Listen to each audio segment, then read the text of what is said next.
کے بعد 8 احکام آ رہے ہیں مسلمان معاشرے کو مضبوط اور مربوط رکھنے کے لیے،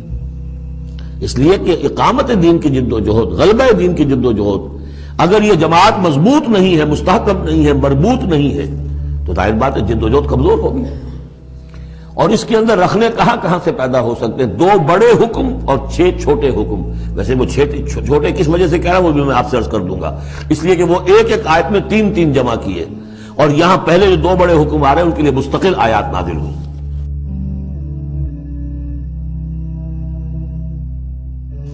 بڑے احکام میں سے پہلا کیا ہے؟ یا ایھا الذین آمنوا ان جاءکم فاسق بنبأ فتبینوا ان تصیبوا قوما بجہالۃ فتصبحوا علی ما فعلتم نادمین۔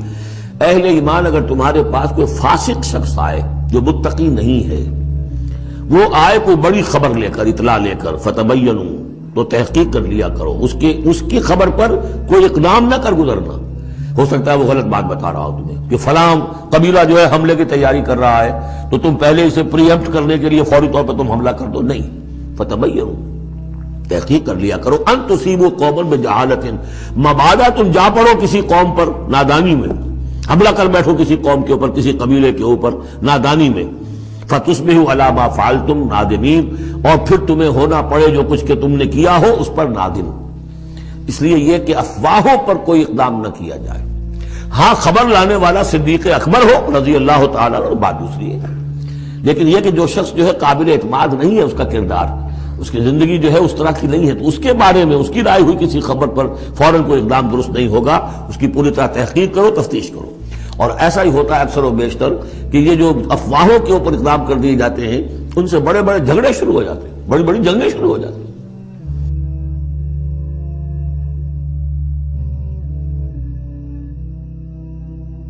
دوسرا حکم آ رہا ہے وَإِن طَائِفَتَانِ مِنَ الْمُؤْمِنِينَ اقْتَتَلُوا، آخر اہل ایمان بھی انسان ہے، جھگڑا ہو سکتا ہے، اختلاف ہوگا، اختلاف سخت ہو جائے جھگڑا ہو جائے گا، جھگڑا سخت ہو جائے قتال بھی ہو جائے گا۔ آخر حضرت علی اور حضرت عائشہ کے مابین جنگ ہوئی کہ نہیں؟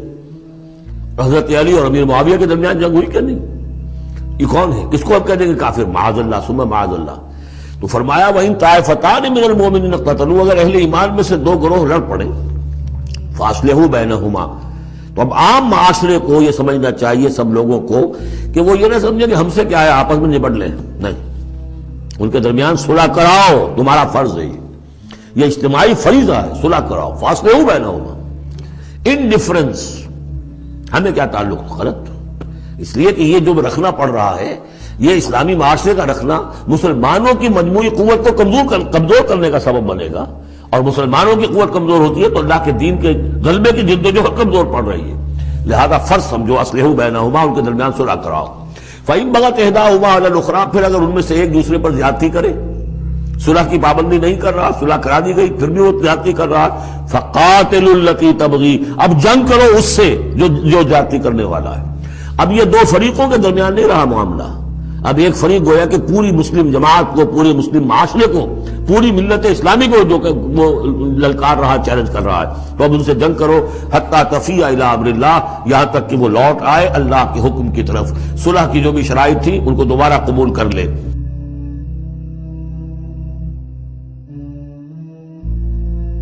فإن فات، پھر اگر وہ لوٹ آئے، فاصلحوا بینہما، پھر ان کے مابین دوبارہ صلح کرا دو، بالعدل، انصاف کے ساتھ، واقسطوا، اور دیکھنا انصاف کا دامن ہاتھ سے نہ چھوڑنا، انصاف کرو، اس لیے کہ اب ہو سکتا ہے کہ اس دوسرے فریق پر تم کو زیادتی کر بیٹھو، اس لیے کہ اب اس سے تم بھی لڑے ہو، لڑ کر تم نے اسے مجبور کیا ہے کہ وہ صلح کی پابندی کرے، تو اب بھی اس پر کوئی زیادتی نہ ہو جائے۔ واقسطوا ان اللہ یحب المقسطین، اللہ تعالیٰ انصاف کرنے والوں کو محبوب رکھتا ہے۔ اب ایک آیت میں 3 حکم اور دوسری میں پھر 3 حکم، یہ چھوٹے چھوٹے انفرادی سطح کے اوپر یا برادریوں کی سطح کے اوپر یا جماعتوں کے اندر جس طرح کے بڑے بڑے چیزیں پیدا ہو جاتی ہیں، بعض چیزیں معمولی نظر آتی ہیں لیکن اس سے دلوں کے اندر زخم پڑ جاتے ہیں۔ یا ایھا الذین انما المؤمنون اخوۃ فاصلحوا بین اخویکم، یہ تو اسی کے ساتھ آ گئی، یقیناً تمام اہل ایمان جو ہے وہ آپس میں بھائی بھائی ہے، بس اپنے 2 بھائیوں کے درمیان صلح کرا دیا کرو، واتقوا اللہ، اللہ کا تقوی اختیار کرو، لعلکم ترحمون، تاکہ تم پر رحم کیا جائے۔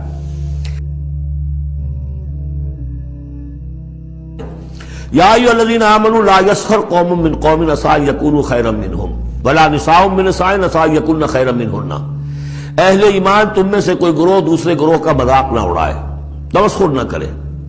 ہو سکتا ہے کہ وہ ان سے بہتر ہوں۔ جن کا تم مذاق اڑا رہے ہو، کسی ایک برائی کو دیکھا ہے تم نے، کسی ایک عیب کو دیکھا ہے، اس کی ناک چھوٹی ہے، اس کا کان چھوٹا ہے، اس کا فلاں یہ ہے، اس کا یہ ہے، تو تم نے تو کوئی عیب دیکھا ہے ظاہری، ہو سکتا ہے دل میں اس کے تقویٰ تم سے 10 گنا زیادہ ہو، اللہ کی محبت، اللہ کے رسول کی محبت تم سے 1000 گنا زیادہ ہو، تو تمہیں کیا پتا، تم نے تو ایک چیز دیکھی ہے۔ اسی طرح عورتیں دوسری عورتوں کا مذاق نہ اڑائیں، عسیٰ ان یکن خیرا منہن، ہو سکتا ہے کہ وہ جن کا مذاق اڑایا جا رہا ہے وہ اللہ کی نگاہوں میں بہتر ہو ان سے جو مذاق اڑا رہی ہیں۔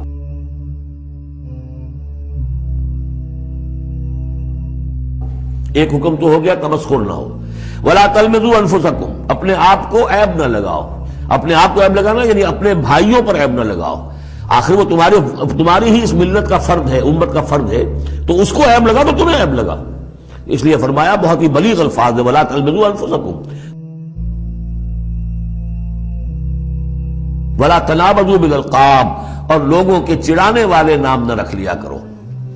کسی جماعت کا نام کچھ اور ہے، اس کو چڑھانے کے لیے نام کچھ اور رکھ لیا گیا،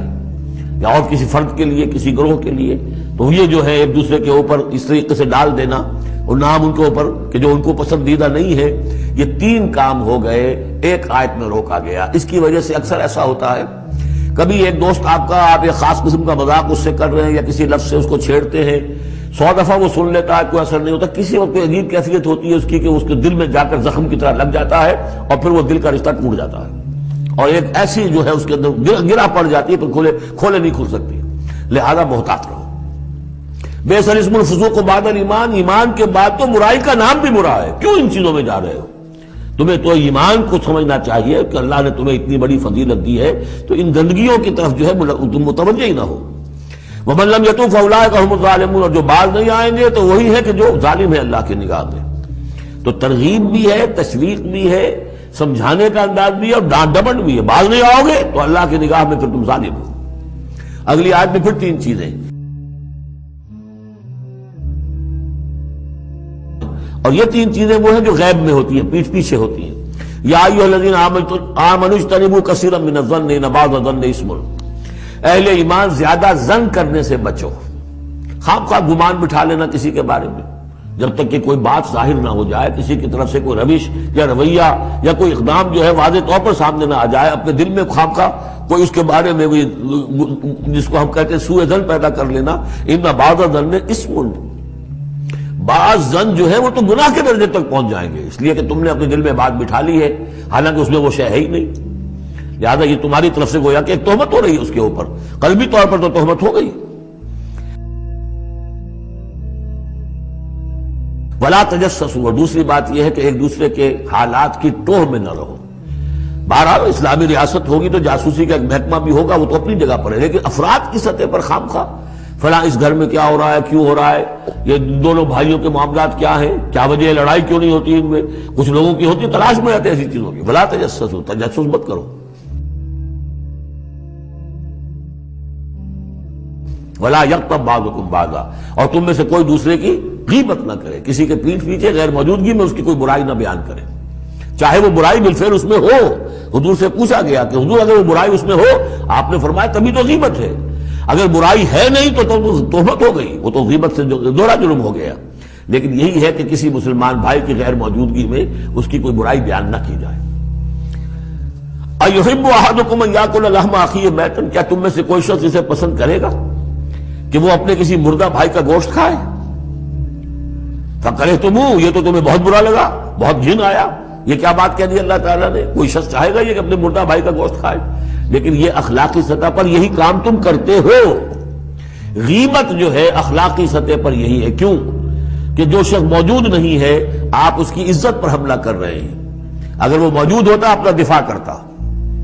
لیکن موجود نہیں ہے، دفاع نہیں کر سکتا،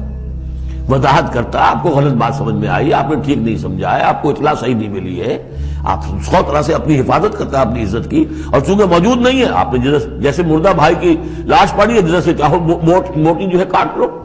لیکن اگر وہ زندہ ہو تو تمہیں قریب آنے دے گا۔